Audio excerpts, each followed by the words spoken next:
Hello everyone, welcome back to the channel. It is another wonderful day.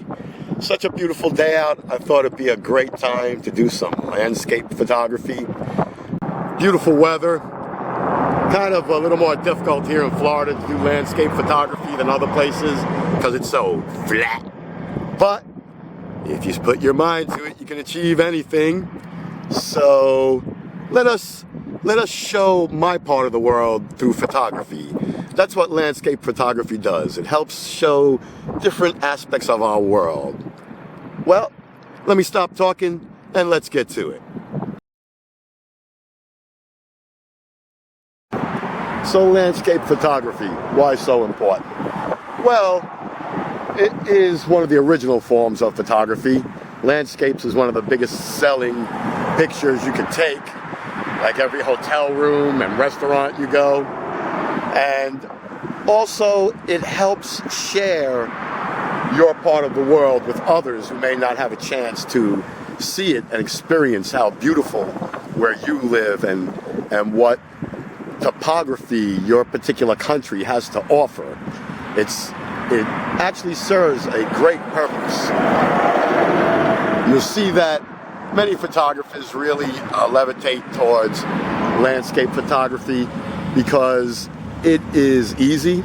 There's no moving subjects. The only problem is in landscape photography, you really have to stick to all of the basics. You need to have really good lighting.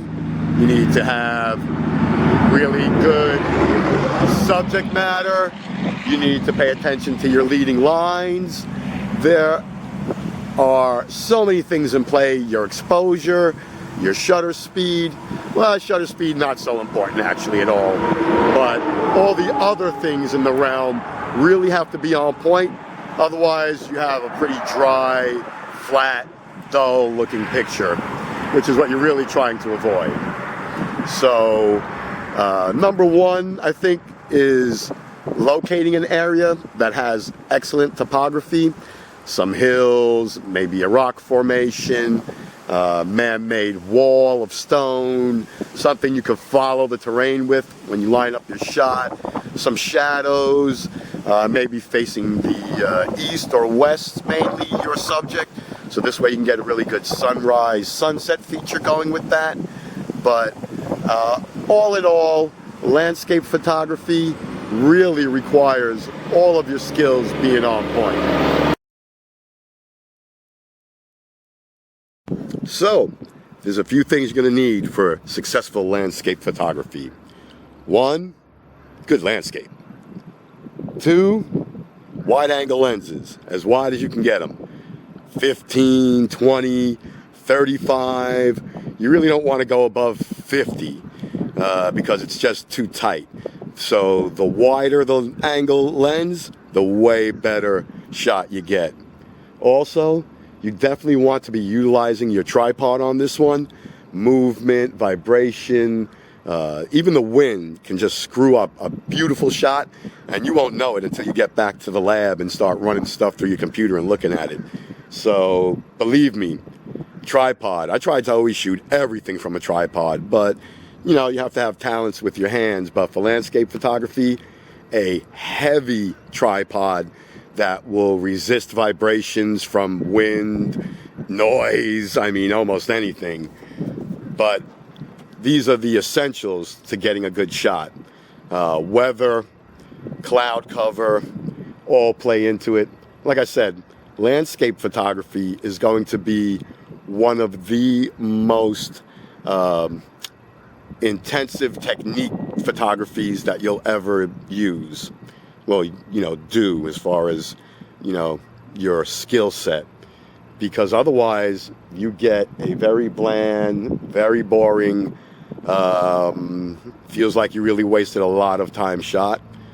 And the other thing is, I guess, the most important thing is subject. So for landscape photography, I usually will never wing it. I always do reconnaissance, maybe even 2 or 3 times to the same spot. Once in the evening, once midday, once at sunset, you know, just to get a feel of what would be the best lighting. when I'm going to get shade on an object, if there's an object in my shot. Weather, of course, you want good weather. Bad weather, just, landscape photography should be happy and upbeat most of the time, unless you're going for a very dreary, dark, very deep type of photograph. So you're going to want to wait for great weather with nice skies, with beautiful clouds, and you're going to definitely, want to scope out your subject way before you ever go and shoot it. Otherwise, you're going to waste a lot of time, money, and effort into getting a picture you're not going to be happy with whatsoever. So let's see what we can find. Share some of the shots along the way. But like I said, I've been blessed with a wonderful day, so I'm going to take advantage of that.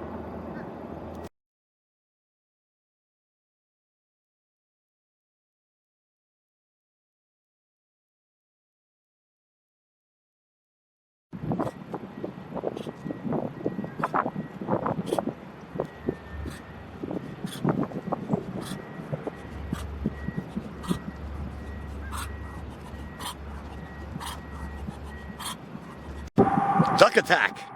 Did you see that guy? He was protecting his landscape. He came right up to the car. He jumped up on the hood. He wanted to come up and peck me. He chased me around the car. But I didn't run, but just make sure. Nope, no duck damage to the front of the car. He jumped right up on the hood and all flared up, threw his wings up at me. Landscape photography can be dangerous, man.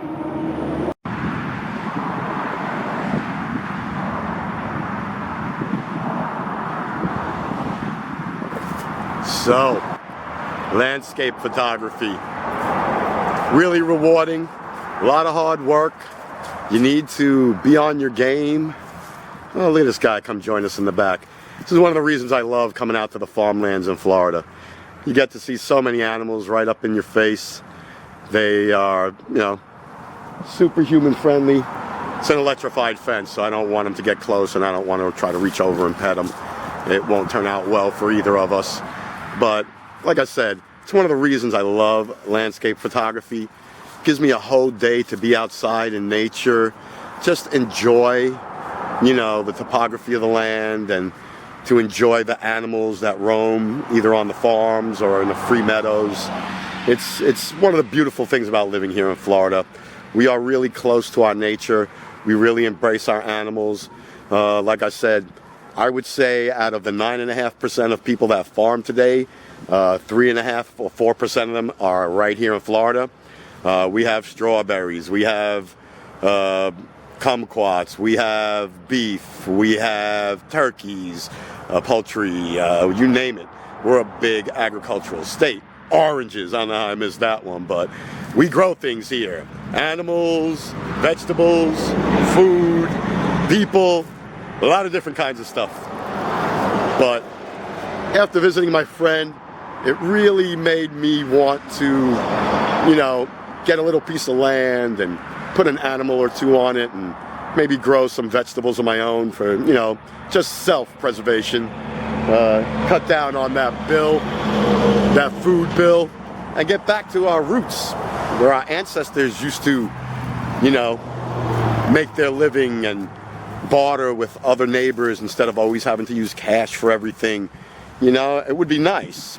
It's very inspiring, I guess. But I know a lot of you guys live in countries where agriculture is still king, where you have to grow a majority of stuff for yourself, otherwise it's just way too expensive to buy.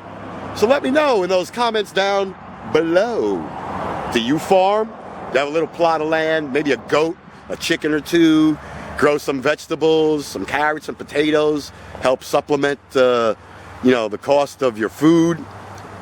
I think I am going to look really seriously this time, look into purchasing a little half an acre of land and just making it like, weekend farm. No animals, but little agriculture. Well, y'all know how we do it on this channel. Comment, like, subscribe. Love ya. See y'all in the next one.